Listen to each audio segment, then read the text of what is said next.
If my parents tell me to concentrate on my education, like studying, but I can't concentrate on it. Why must a 22 or 25-year-old quote his parents when it comes to asking a question? That's the fundamental problem. Sir, love and parental instruction do not sit very well together. My parents want me to get married to someone. How do I concentrate on her? These two things don't go well.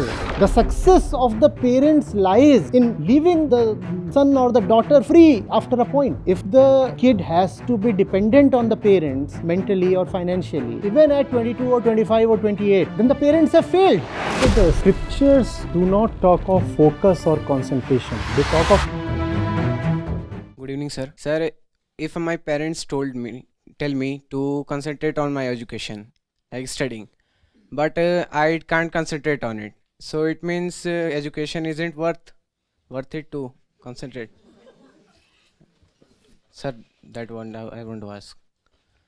The question that I must first of all address is, why must a 22 or 25-year-old quote his parents when it comes to asking a question? That's the fundamental problem. Sorry, sir.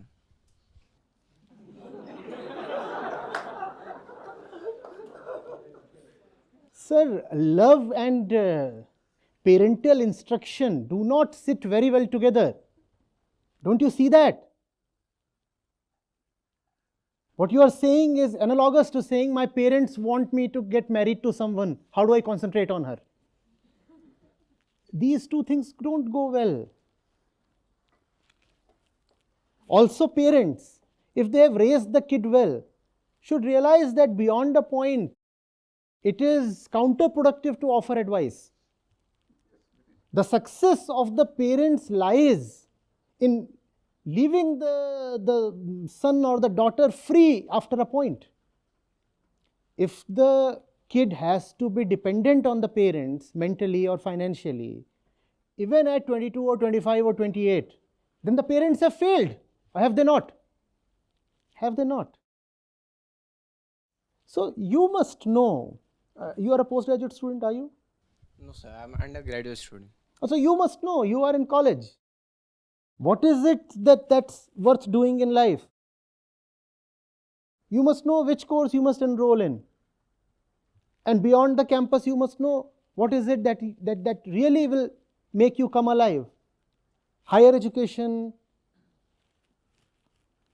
consultancy, a job in your core area, you must know all these things.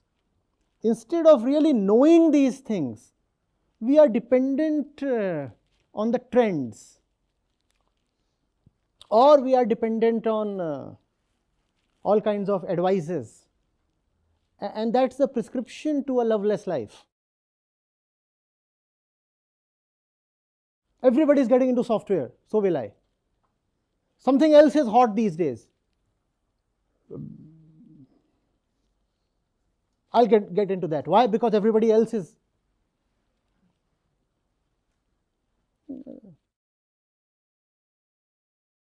Doesn't help. That's not the game, is the way the game is played. First of all, let me compliment you for a very thoughtful talk, very, very inspiring, and for many it provides a real good path. Now, the one thing about the youth or the IIT people they are struggling with is how to remain organized. Population right now has many objectives. You see the job that they are doing, their moonlighting type of thing happening, 2 jobs together. Maybe there are people I have seen working 3 jobs, full-time jobs in one go. How can they concentrate? People are now thinking of too many things. And will that really lead to success? I have my own doubts on that, but you are a much more knowledgeable person. Can you connect it with our scriptures and substantiate? So the scriptures do not talk of focus or concentration. They talk of attention. And there is a fundamental difference there. It might be a little boring to hear, but please hear me out. The one focusing is the ego, right? Who is the one who focuses on somebody or something? The ego is the focusing entity, right? Right? When is it that you just focus or concentrate on something? Come from your experience, you know that, right? When that thing seems to fulfill your desire, correct? The more a thing seems or promises to fulfill your desire, the more quickly and smoothly you focus on that thing. You concentrate on that thing, right? Prioritize it. Kamna, desire. So it is not focus or concentration that Vedanta talks of. It talks of attention. Attention is a totally different quality. It says find out, figure out, inquire, know. Concentration is with the purpose of consumption. Attention is with the purpose of dissolution, self-dissolution. I want to keep my own opinions and desires aside. I want to know what that thing really is much more important than my opinion of that thing. That's attention. There is a great difference between concentration and attention. Also, when you go into the nature of desire, desire by definition always remains incomplete, right? No desire ever gets fully completed. And if concentration follows desire, concentration will have to be fickle. What do you mean by fickle? Temporal, not lasting. Because you were concentrating on something only as long as it seemed to fulfill your desire, right? If I tell you concentrate on this, and from here $1 million will rain on you, you will immediately concentrate on this. But sooner than later you will discover that no dollars are going to rain from there. And then what will happen to your concentration? Tell me, please. All right. Please focus, $1 million. Then somebody else comes up and says, focus on this, $1 trillion. What happens to the concentration? Gone. That's the thing with concentration. It cannot remain stable. And that's why there is a problem in concentrating. Have you experienced that problem? It's not that you have lost concentration. It's just that your concentration has shifted to another place that seems more promising. Man keeps meandering between all these various places. The thing is, dollars won't rain neither from here nor from there. And therefore, we are never able to fully focus on, concentrate on any one thing. Attention, we said, is a different thing. In attention, there is love. And then you are not approaching the thing with desire. Love and desire are different things, right? You are now not approaching that thing with desire. You want to know. You are genuinely interested. And therefore, attention is stable. But there is a big catch. You cannot just love anything in random, right? For that, you must have something worth attending to. Because attention basically means service. Who do you call an attendant? Who is an attendant? Someone who is there to serve you. So attention means service. So if you want to attend to something, first of all, that thing must be worth it. Or can you start serving just anybody? Can you just go and prostrate in front of anybody and say, sir, I am at service? Can you do that? That's the problem. The subjects that we concentrate on are not worth it. And that's why concentration is fickle. If you want to get rid of that problem, first of all, you will have to figure out a subject, which basically means an object. I'm talking to students, therefore I said subject in terms of academics. Basically, it's object, technically speaking. You'll have to figure out something you can fall in love with, and then there'll be no problem of concentration. If you have been given in something that is not worthy of your love, you will always have a problem of concentration. Is that not obvious? You are forcibly attending to something. Now that attention won't last. That's just concentration. There is nothing in that. But we are telling our kids all the time, you please concentrate on that. The kid has no love for that. How can the concentration have any depth? The problem is not that the mind is unstable. The problem is that the mind is thirsty for something very special, and we are unable to provide that special thing to the mind. When you will be able to provide that thing to the mind will remain on that thing. Even if you tempt the mind or scare the mind, it will refuse to budge. Are you getting it? So the problem of concentration is essentially the problem of an unworthy object. The problem of concentration or focus is essentially the problem of not having a worthy object in life. You must have something you can die for. You must have something that deserves your love. And then how will you forget that thing? How will you forget it? Not possible. And without that love, you will just remain a wanderer. Just a wanderer. Are you getting it? Huh? And also it's not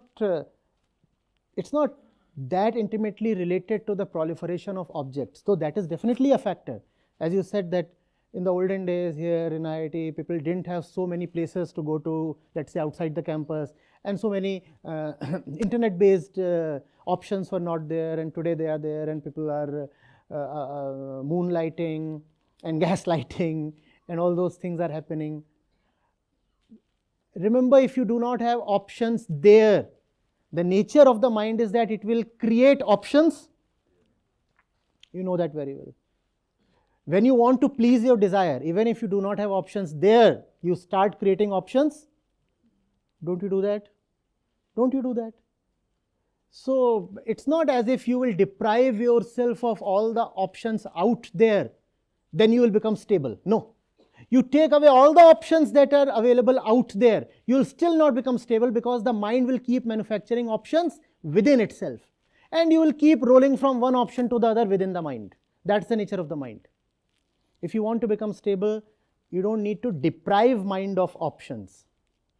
You need to give the mind a beautiful option it can fall in love with. And then you will find you don't have to concentrate. You are just concentrating, sahaj. That's sahaj. It's just happening. Not that I am effortfully concentrating, it is just happening. Just happening. And if it is not just happening, you will find a lot of your effort and energy is dissipating in trying to concentrate. Huh? You walk into somebody's room in the hostel, what are you doing? I'm trying to focus. Since 2 hours, the fellow is trying to focus. And life is spilling away. Those 2 hours are life, are they not? Gone. And you are? No.